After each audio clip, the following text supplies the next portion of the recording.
So by name, I am Dr. Katlego Selikane, and I am the lead of Get Ready, which is a digital campaign which helps teenagers with their identity development. And I will be facilitating a session where we'll be talking about the power to become, why adolescent identity matters in South Africa. This conversation is hosted by Hold My Hand, which is in support of the National Strategy to Accelerate Action for Children, which we'll also call the NSAAC, which is focused on exactly this question: the role of identity in adolescent well being. Before we get into it, as I said before, I'd really love for you to please share with us where you are joining us from, and also share with us who you're representing. If you're representing an organization, if you're representing a formal structure, please share with us. We'd like to see how far this conversation is reaching. Another thing is, please keep an eye out for a poll that we will have, just so that we can center your voice also in the conversation. Now, in terms of terminology, we are talking about adolescents who are between the ages of 10 and 19. We will use the words teen, adolescent, and young person interchangeably, but please always remember that we're speaking to this specific age group. So, why are we here? And why does adolescent identity matter? South Africa's teenagers are coming of age in a very trying time. They sit inside an overlapping crisis. They're dealing with poverty, unemployment, violence, educational disruption, climate shock as well. And for a long time, we've measured how young people are doing mostly in material terms. So we're looking at grants, services, as well as infrastructure. But emerging research, including new work actually from the Human Science Research Council, is telling us that something else matters just as much as everything that we're doing.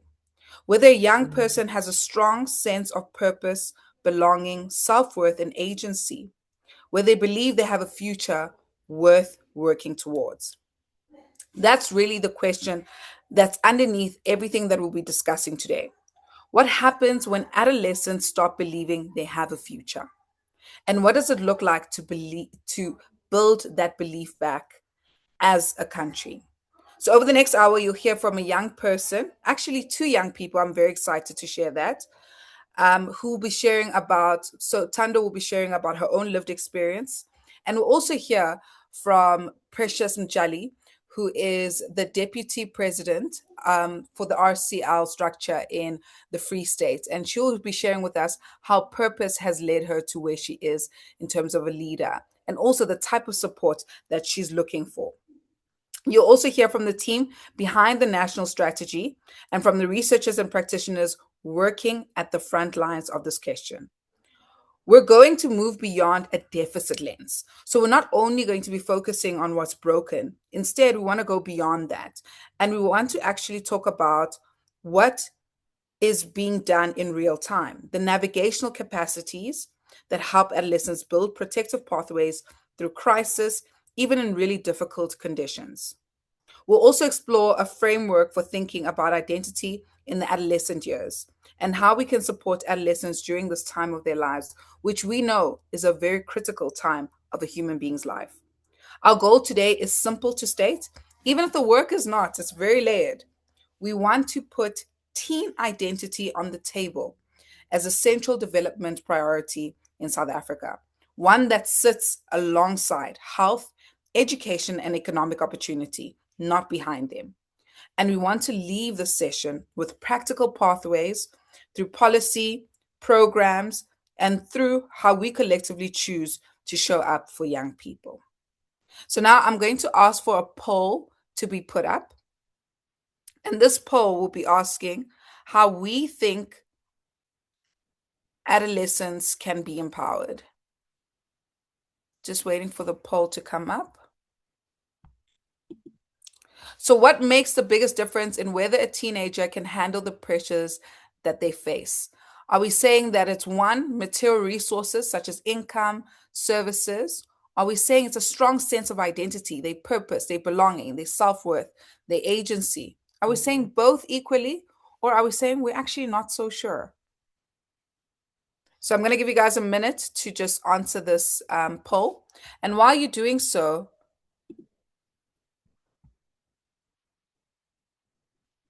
I actually want to see who's here.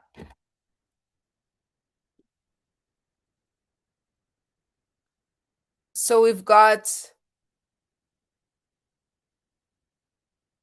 for intros, hi, I think the chat is disabled, but may be only on my side. Okay, guys, we need the chat to actually be open. We're missing out on the conversation. Please, can the chat be enabled so we can know who is joining us and where they're joining us from? Thanks, Kat. The And technical team on it. thank you so much. Okay, let me go back to the poll. Technical, please can I get the poll back again? I would just like to read out the answer so we can move forward.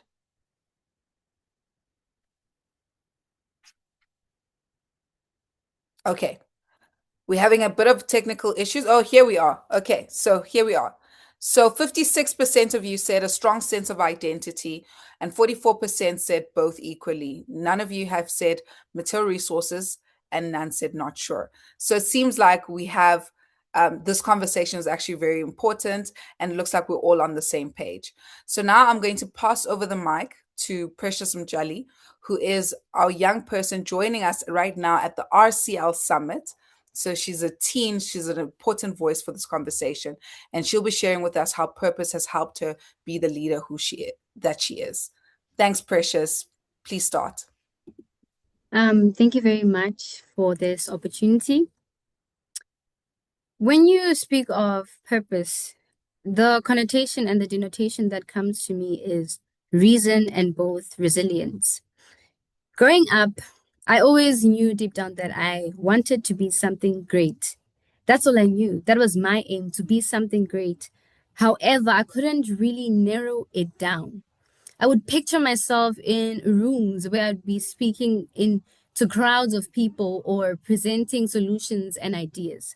However, that was just an idea that I had. I couldn't really ground it and tell myself that this is what I want.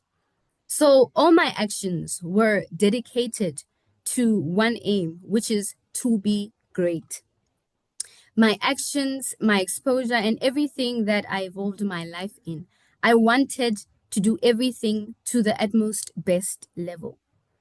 When I got to high school, that's when I started to join public speaking just on the spot. I had no exposure to training, I had no mentor, I had no experience of public speaking before or even leadership skills.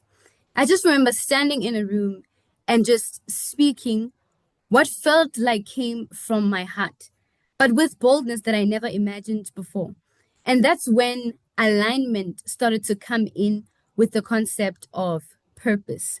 I knew that my purpose was to become great. However, I did not have the necessary resources and knowledge in order to get closer to their aspirations. So, with that being, I never stopped seeking. I kept on trying many things like science fairs, debating competitions, joining campaigns, also campaigning at school for youth leading and all of that. Because my aim was to be great. It didn't really matter in which manner or in which direction. Then I came to a point where I got to grade 10, where I had to choose subjects that I wanted to take. So then I looked at these subjects. I looked at the science course, I looked at the economics, and I looked at the history. I decided to myself that I was going to take the science course because most connotations that come with science is that you get an opportunity to be great. And I knew that I wanted to be great. So it didn't really matter what I did. That also helped to strengthen my flexibility. When a task was given to me, I didn't really think of whether I wanted to do this, but because I was mainly driven by the purpose of wanting to be great. So then I did choose the science course. When I chose the science course, luckily I did succeed and got an average of 90 and above in most of my subjects. However, the idea support for adolescents in Free State came in, whereby I realized that many of us have an idea of purpose, but we don't really know how to enter the perfect alignment in order to reach a specific aim that we have. That dives deep into resources as well as social and economic structures that we face in our day in and day lives. School teaches us the basic things that we need just to pass and go to varsity, but they don't really dig deep into this aspect of purpose. Because when I look at my high school life, I look at the way I bounced in and back, and I had to have the character of resilience in order to maintain this small size 2% purpose idea that I had. How I believe that the government would help young people to realize their purpose in a more aligned way is if they could provide more services that are not just focused on the basic education that is provided, but the interests of the learner themselves. For example, in most urban schools or government schools, extracurricular activities aren't really paid that much attention to. So you grow up in an environment where you have to believe that the education system or science or physics and economics is actually your purpose. You come to a point where you actually have to convince yourself that you have to find something inside the spectrum that is given unto us. That was the problem that I encountered. I saw that, yes, I am great with math and physics. However, the size or the proximity that was given unto me, I felt in me that there was something greater, something more bigger that awaited for me outside. However, when I did look around, I did not see the necessary resources that I needed. If I were to give a more practical solution, I believe that even if it's not in the schooling system, we can have holiday programs, holiday activities that are very much visible and very much well known in small communities or even large communities, where children can focus on their skills, their passion, and also gaining more knowledge in entrepreneurship, marketing, as well as solution making. Because we're now living in a marketing space where people don't just rely on their jobs, they rely on other resources. Because young people definitely are chasing the wealthy life, the life that actually gives them happiness, not the ones that we are supposed to bow down to because it was presented to us by education. Thank you. Just to take over from what Precious had said, I think the key challenges that relate to identity that I've faced in my teen years and how I've turned them into opportunities include fitting in. And this was fighting or conflicting a lot with authenticity. During my teen years, I had the leadership skills that I wanted. I knew what I wanted, but because of society and the community that I grew up in, they believe that the career that I want or the dreams that I have, they would not make me enough money. And for me, it wasn't about money, but it was about my dreams. So I saw an opportunity of self-discovery because what I'm doing is extraordinary from what people or young people in my township would do. And also, I think this helped me build self-respect because if I discover what I like and what I am proud of in my dreams, I think it built a lot of element of self-respect within me. And another challenge was the demand to know which direction my life is taking, with the community breathing down my neck on the terms of my career and what am I doing about my life. I also had those thoughts that creep in, and what they look for where you are the smallest part of yourself to just tell you that you're not enough. But I took that as an opportunity to explore my career options safely while also building adaptability. So far where I can say for sure that I am adaptable into this different spaces, and I'm willing to learn more from other environments as well. And I think the elements that undermine and support purpose, agency, self-worth, and belonging would be materialism. Materialism usually is the one key element that undermines purpose. It just makes adolescents feel less of themselves, because if I'm chasing that big thing, I forget who I am.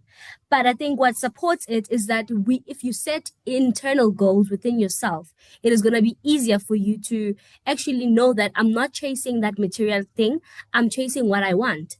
And this sense gives you a sense of direction as well, that if I get this thing, I'm content. It brings a sense of contentment as well. And what undermines agency is also the manipulative relationships that we have around our societies. There's a lot of manipulation that we grow up with, especially if you're coming from African households. And the support from that would be the healthy boundaries.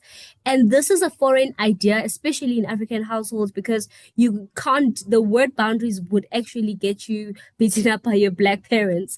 But I think when you become bold enough or use your autonomy to your advantage, that actually I do have boundaries and I would like you to respect them, it not only helps the people that need to respect your boundaries, but it also helps you develop a balanced stance.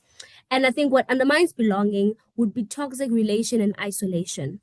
Being isolated, but I think because I'm an extrovert, but I could imagine myself being an introverted teenager, that I would be isolated and have nothing to say. And therefore, that would mean I don't belong in any space. But what would support that would be feeling seen and being listened to, and also having meaningful conversations with any other person, including my parents. And I think what teenagers need from systems and society is that they need societies and they need systems to move from theory to practice, to see change and proactive change. And teenagers also need society's support in knowing that they have autonomy. They also need society to unlearn patterns of exclusion, because as teenagers are voices and they deserve to be heard. Thank you so much. Thank you so much, Thando, and thank you so much to Precious for sharing with us why it's important to support you as young people from an identity and a purpose perspective, and the importance of actually creating systems that allow you to have the agency. Now we're going to move on, and we'll be speaking about the NSAAC.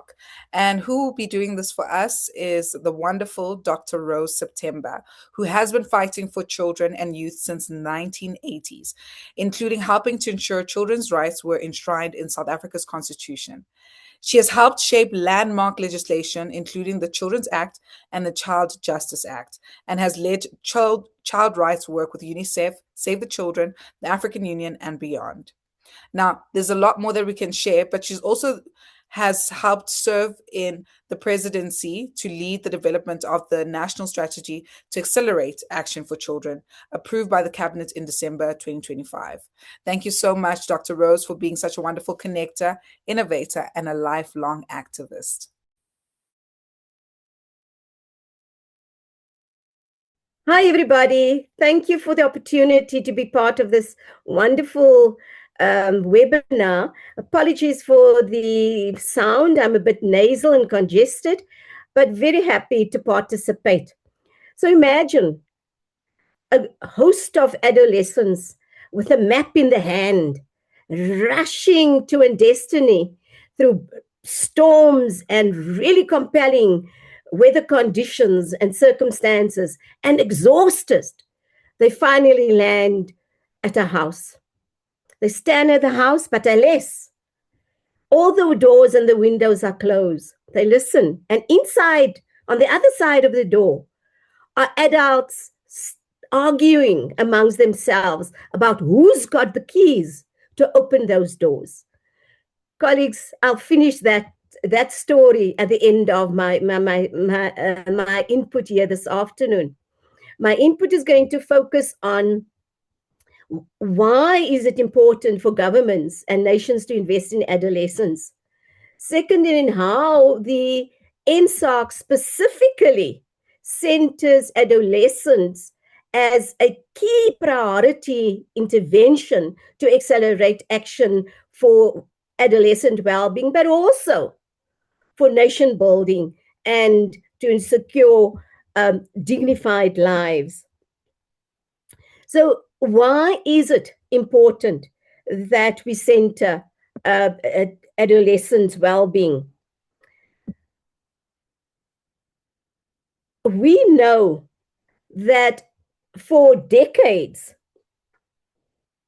that many development theories and frameworks have been focusing on the first 1,000 days of life, and relatively recently on early childhood development.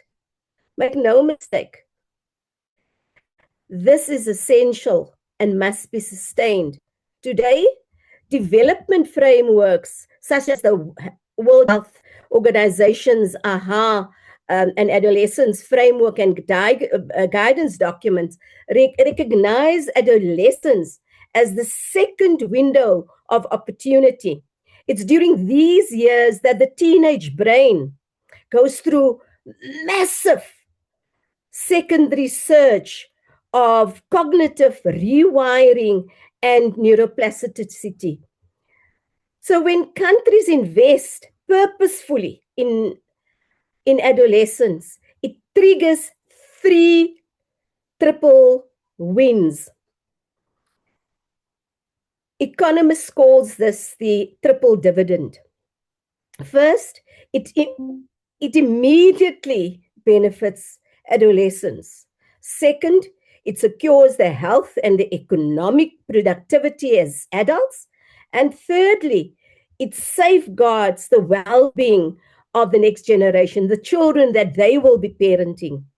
So for countries to fail in the investment of adolescents will guarantee massive cost in terms of adult healthcare and social welfare in the form of our own grant systems and so on.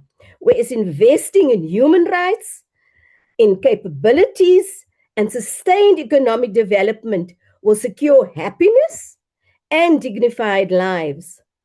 This is the very basic principles that the NSAAC endorses, and it supports our president's own leadership on the promotion of women, child, and adolescent health. The NSAAC sets clear, interconnected priorities, and these are Thando and Precious, you spot on. Firstly, investing in teen identity and agency. Secondly, scaling protection and harm reduction. These include intentional investments on a nationwide campaign and focus on alcohol and drug harm, and shielding our teenagers from violence and abuse. And thirdly, providing essential community-based services and economic links. So how do we get there? The NSAAC is not a government instrument or a tick list. It intentionally uses a whole of society approach. This means all of us are collective owners, we participants in this, we are called to action, but we're also called to accountability.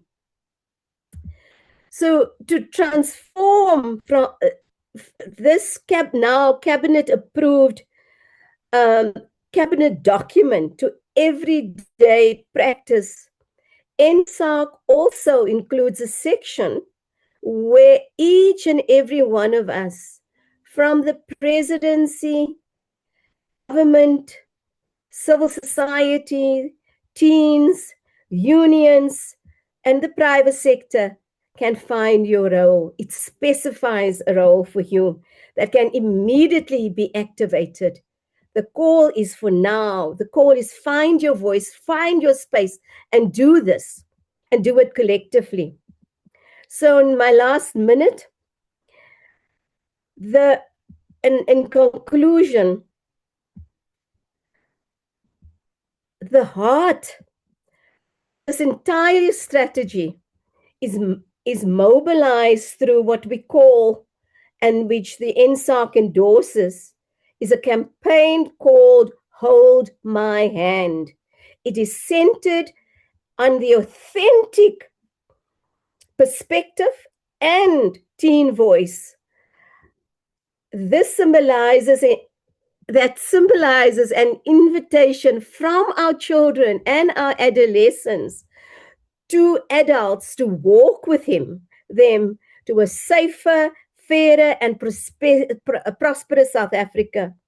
I'm now ending the story quickly that I started with in the beginning. The host of adolescents standing in the front door now, at the closed door, now know that they have the map, the NSAAC, the identity.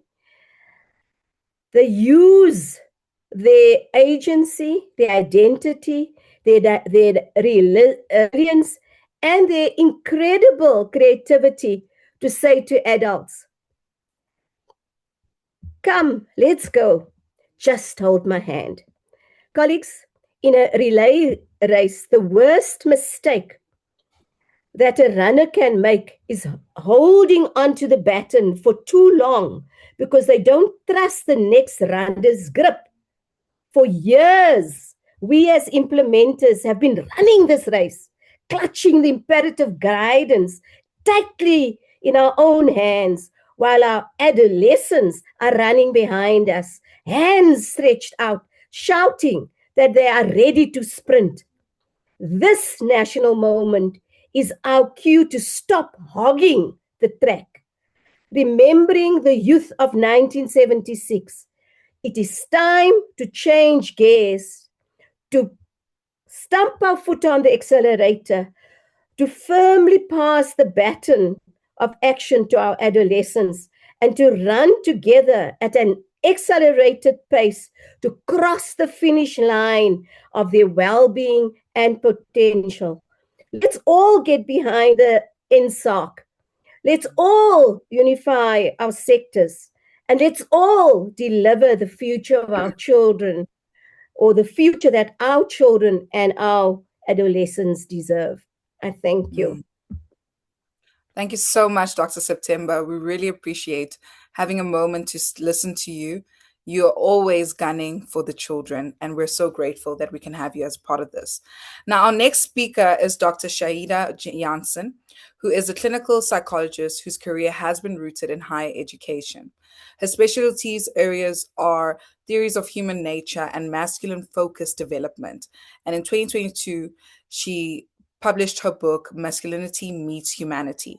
So today she'll be sharing just a diagram to help us to visually understand how adolescent identity is framed with humanity. Dr. Shahieda, I hope you're ready. Please take over.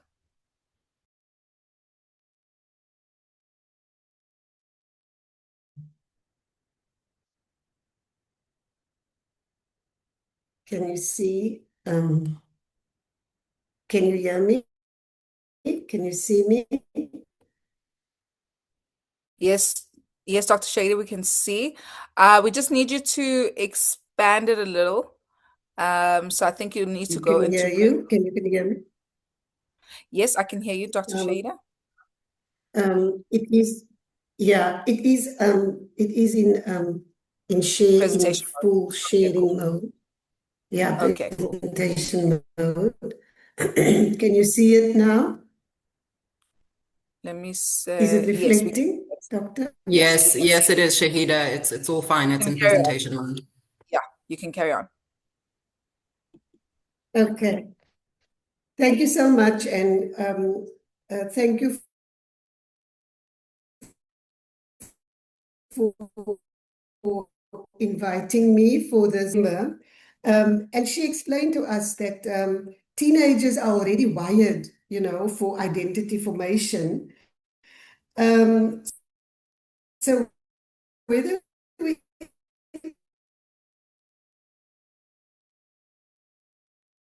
actively support them or not, they are actually going to develop an sense that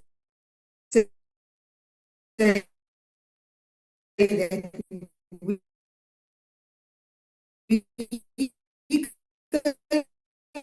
to have to support teen can help all kinds of other developments to flourish.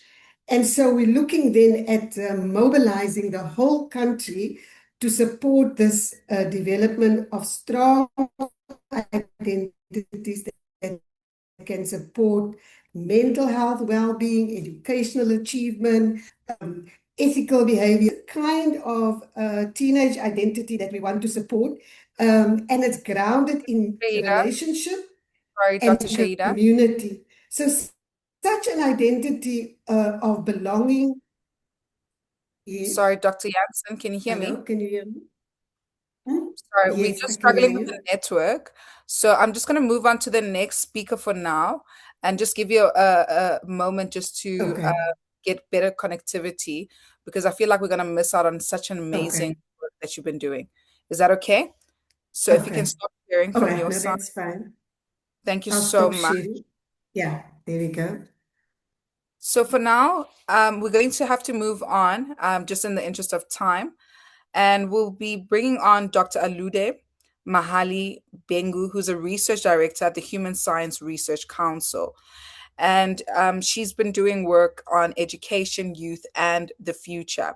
And she'll be sharing with us some pillars of identity through the lens of young people living through compound crisis, as well as through national disaster management, how young people can manage disaster. Thank you, Dr. Alude. Thanks, Kat. Hello, everyone. I hope you can all hear me fine. Imagine being 14, being between the ages of 14 and 17 years old. Your schooling and your life as you know it is disrupted by COVID-19.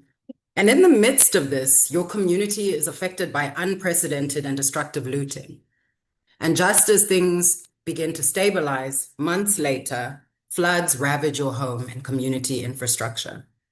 For the young people I'm about to talk about today, these aren't separate events. These crises layer on top of one another, disrupting education, income, safety, and health, including mental health. And a large part of how young people fare when compound crises hit has to do, of course, with the material and familial and structural supports.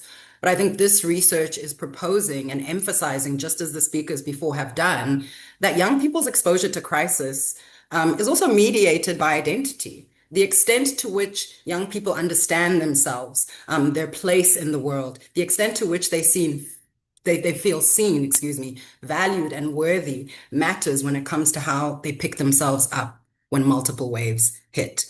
So the three national disasters I'm talking about are COVID-19. Strict lockdowns really had huge consequences for social determinants of health.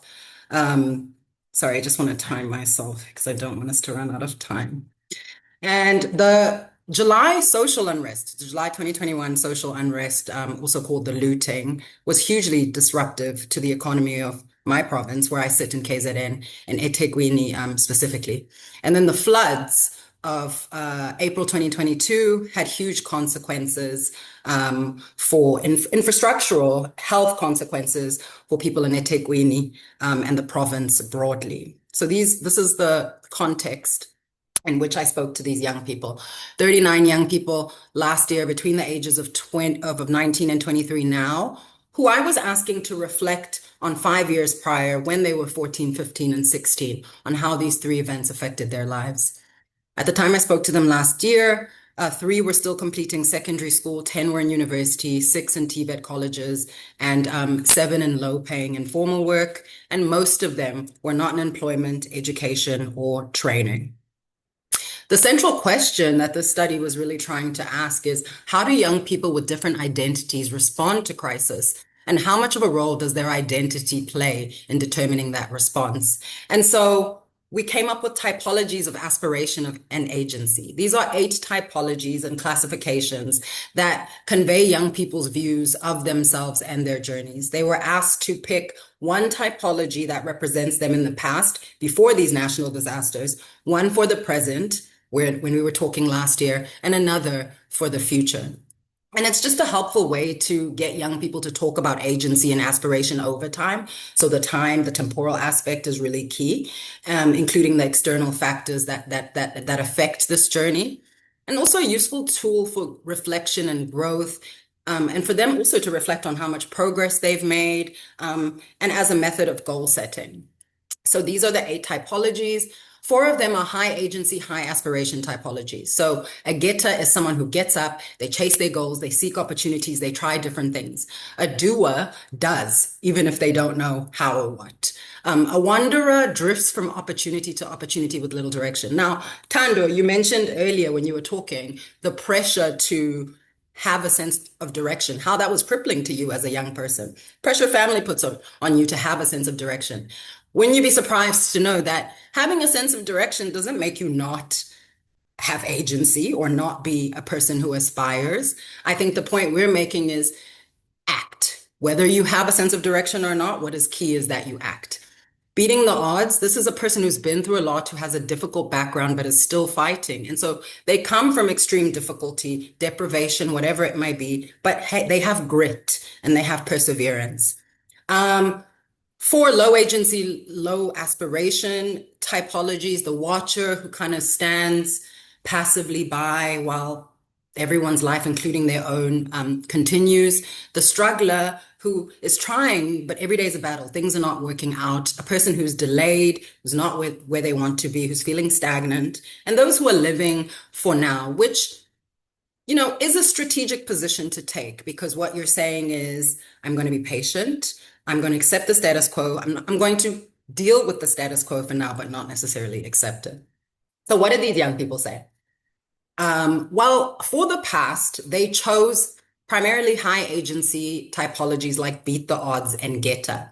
Like Tami, a 20-year-old female who said, I'd say my past was mostly emotional. My mom passed away. I really struggled a lot at school. Even now I have vivid memories, but I remind myself there are people who care for me. So I try not to cry too much. I tell myself to keep moving. Songezo, a 20-year-old male who says, before COVID, I would say that I was a getter. My teachers were pushing me positively. They wanted the best for me because they could see potential that I couldn't see. So they wanted me to study and get better. I think this is a point we need to come to, because the theme, Precious's theme, Thando's theme, Rose's theme, is around being seen. And this young person is saying before COVID, they had a teacher that really pushed them, and saw them. And so what does COVID do to disrupt that support? Wanderer was another high agency typology. Back to that point I made about what you were saying, Thando, is you hear drifting from opportunity to opportunity with little direction, but what is key is that one acts despite not having a clear sense of the outcome. When young people were reflecting on where they felt their identity or typology was when we talked last year, majority, as you'll see from the table, chose live for now. So accepting the status quo, living within the status quo, existing within the status quo, and being a getter. So they saw themselves as getters because they were still pursuing livelihoods. They were still applying for jobs. They were still trying to get in school despite being rejected multiple times. They were still hustling and having multiple hustles. Notemba, a 20-year-old who says, because I try and do everything, because I try to do everything to make a living, what can I say? I want to do it myself because I see that it's tough. My mom isn't employed. She can't afford to take me to school, so I need to make a plan. That's why I do online surveys, use different apps, and I'm a part of Stockfells. Nati, a 21-year-old male, said he was living for now because he had to be patient in everything he does and not rush. And this was a very strategic position. Tami, who is a 20-year-old female, agreed that things will be okay and that I will achieve what I want day by day, because for both of them, for both Nati and Tami, while their capacity to act is currently limited, they didn't want to be psyching themselves out, frustrated or discouraged for not being where they are in their journeys. Apologies for this really small text. I really wanted you all to get the richness of the quotes. I understand it's quite a lot to navigate. For young people who were thinking about their futures, which I think is the most powerful kind of part of this temporal line, is that they felt that they would beat the odds. mainly, and that they would still remain as getters. Those who said they would beat the odds were still describing backgrounds of deprivation, but also desires to fight for better futures. Ako says, I want to fight for the future. I want to become something so that people see me, not the way they see me now. I still have a dream of owning my own car. I still want to rebuild the house that collapsed because of the flood. I want the space to be restored to how it was. Abigail recognized that after COVID, you have to tell yourself that such and such is the case now. You have to accept that things have changed. Shifts have happened. This is the status quo, and it's pushing her to be independent and to be self-sufficient.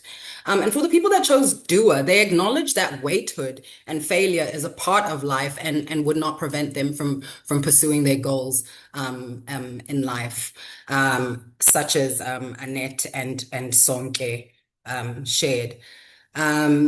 It's tempting to read all these quotes, but I think I'll skip for time.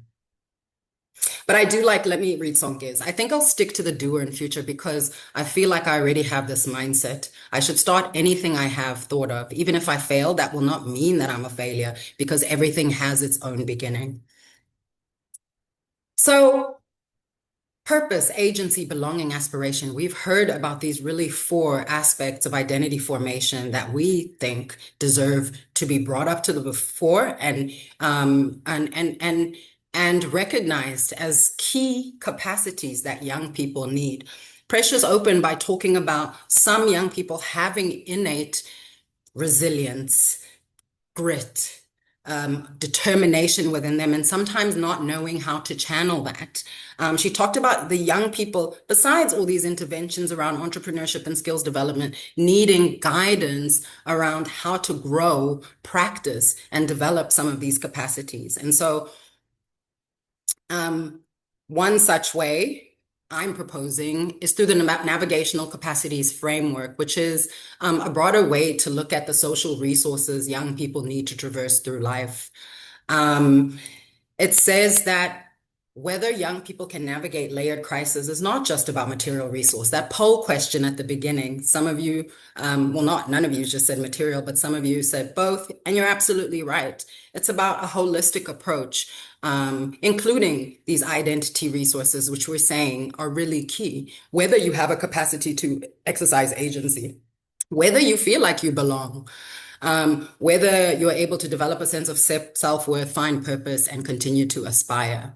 And so I'm in the process of trying to see how to operationalize this framework. What are the tools young people, whether they have networks, capital or not, what are the tools, activities, and exercises young people can do to grow, develop, practice some of these resources? Because the future of work is precarious. Indeed, economic freedom would be the answer to many things, but that is not the way the country or the world is moving. So in dealing with intractable, intersecting issues and a seemingly unassailable world, what are the tools that we can empower young people with in the face of no jobs, which is our reality?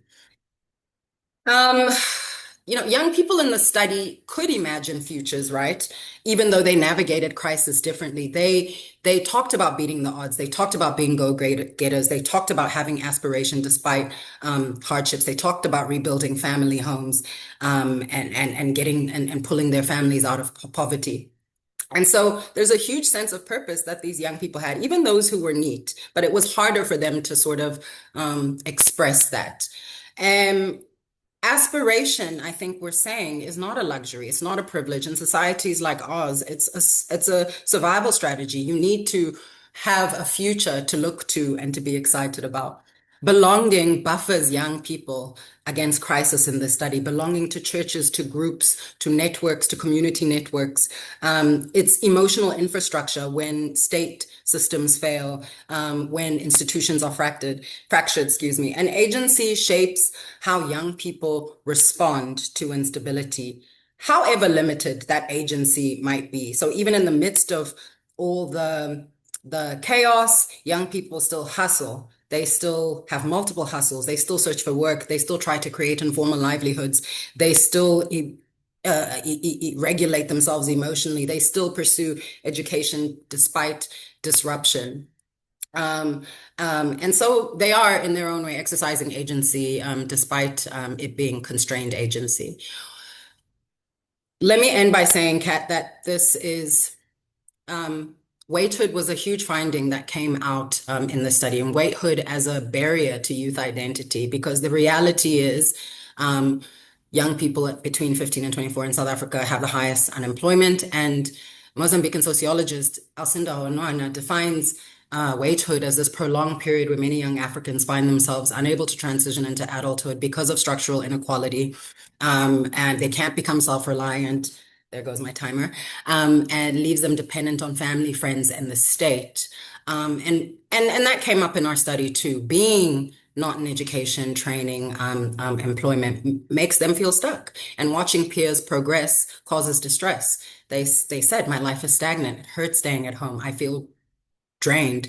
So waithood is very much tied to block transitions into adulthood, including future work prospects. And this affects, unfortunately, how young people see themselves and show up in the world. And so what we need is alternative navigational capacities to help young people deal with, confront, and work through that reality. Thank you. I'll end there.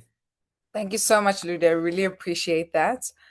And so now we're going to move back to Dr. Shahieda Jansen. Just in the interest of time, I'm not going to reread her bio.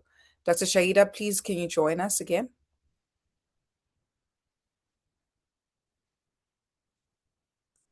And we're hoping that the connection is better, because No, the the connection conversations is are much amazing. stronger now. Yes. Thank you, Dr. Shahieda. You can take over. Yes. Can you hear me well?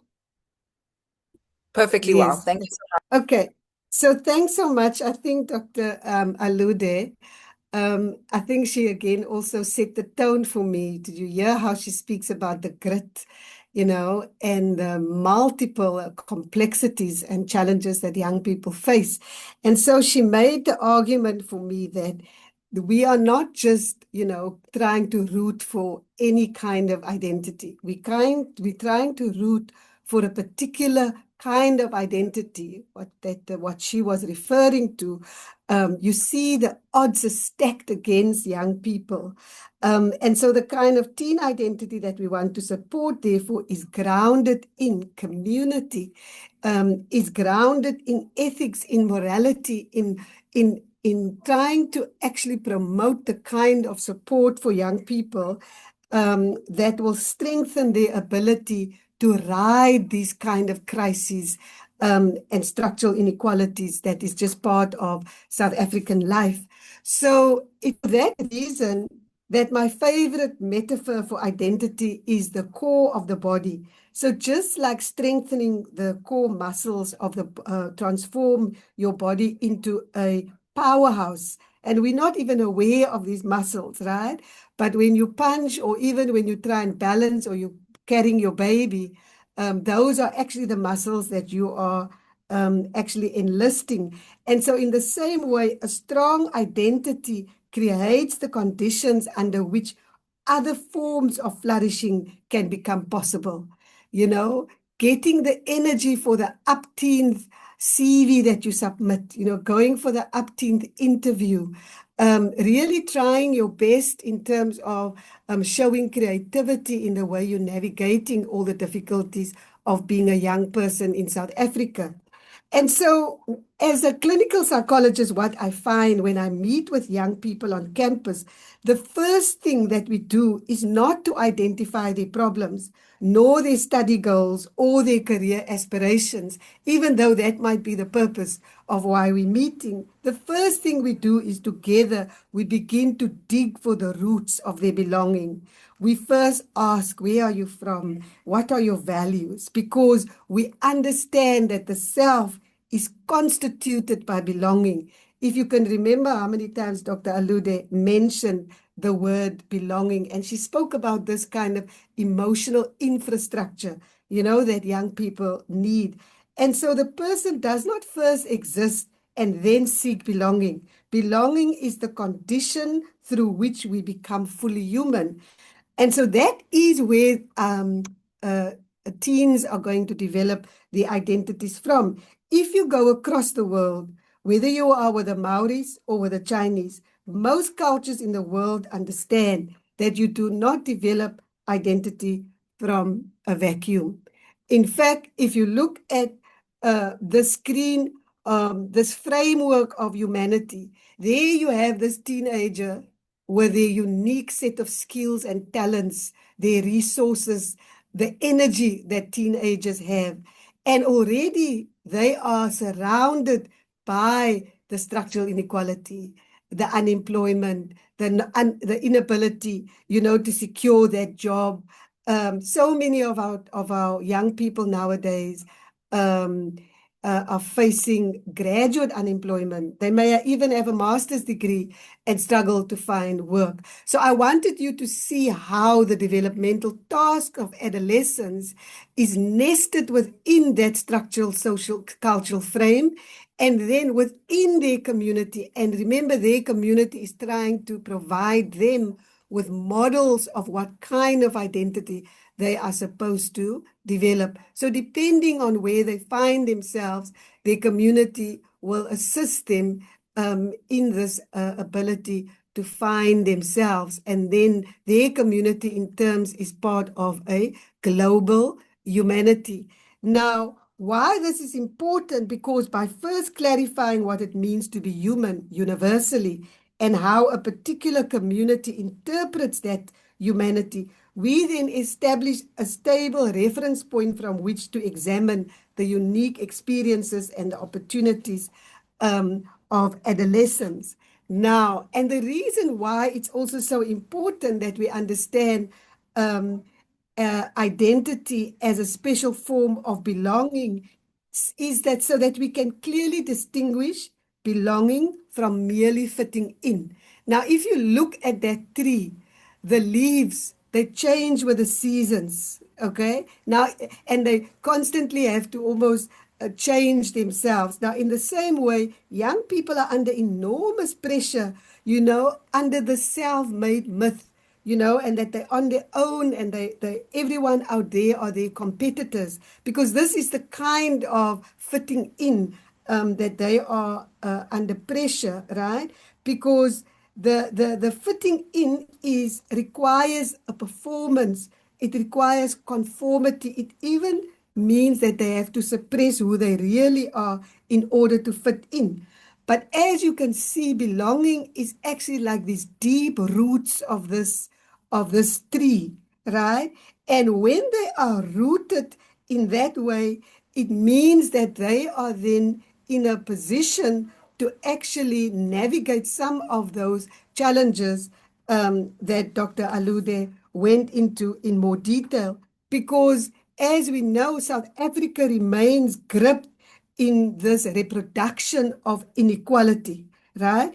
And one of the less visible structures through which colonialism and apartheid actually reproduce itself is through the production of certain kinds of subjectivity, certain kinds of identity. So when it's an identity that is based on separation and based on isolation, it means that the teenager will struggle to actually have that grit that you referred to earlier on, Dr. Alude.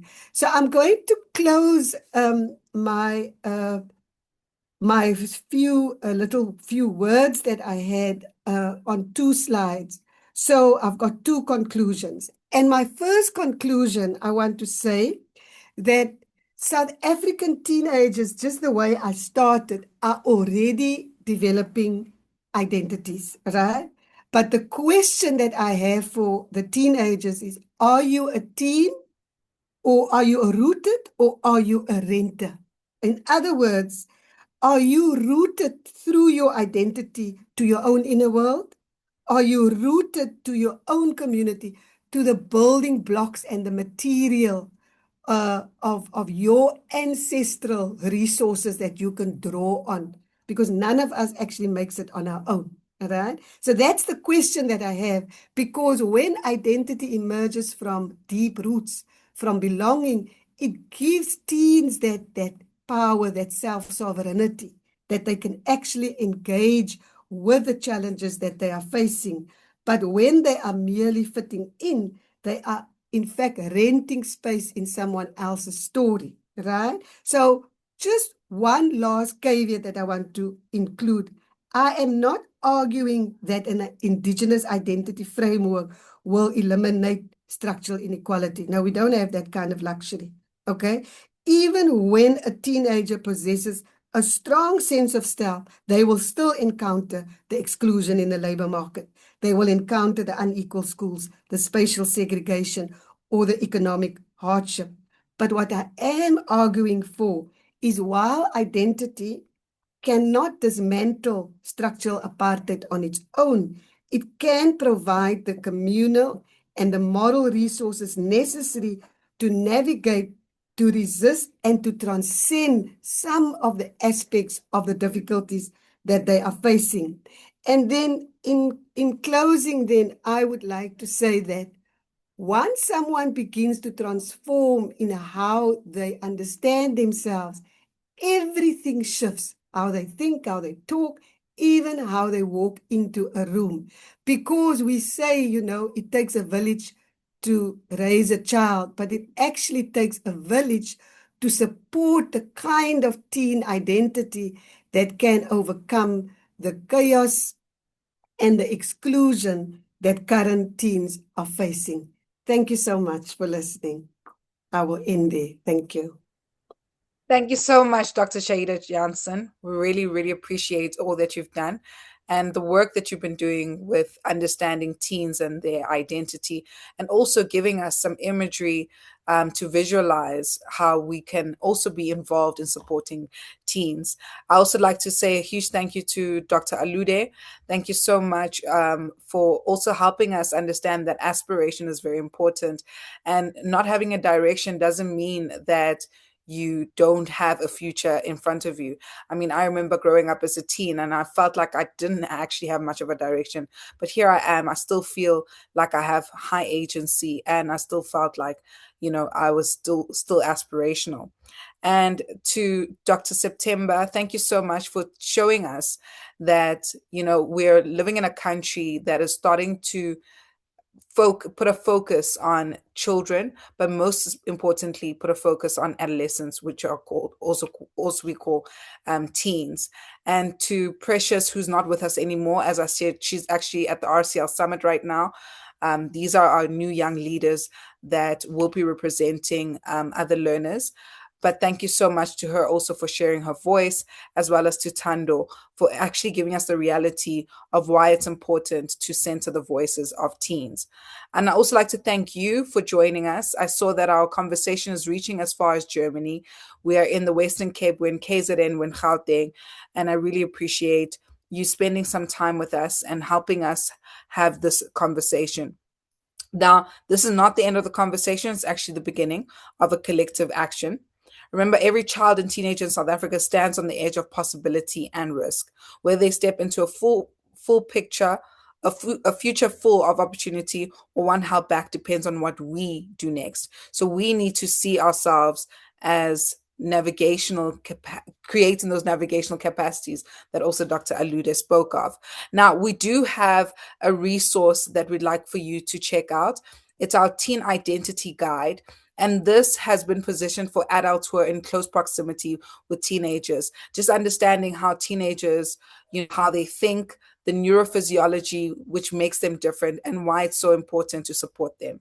I'd also like you to be a part of the community. So please visit holdmyhand.org.za. And if you see in the chat, we have left some links for you to check out. If you are an organization, please partner with us and subscribe to the WhatsApp 060 0600 411 111. Sorry, I'm very used to speaking about my WhatsApp bot. And then follow us also on social media and start sharing, commenting, and posting, and use the hashtag HoldMyHandSA. We really are confident that you will form part of the collective that's going to hold the hands of children as well as of teenagers and help them have very bright futures in front of them. Thank you so much for spending time with us. And once again, to the speakers, you're amazing. Thank you for the research that you've put in and all the time and effort. Thank you.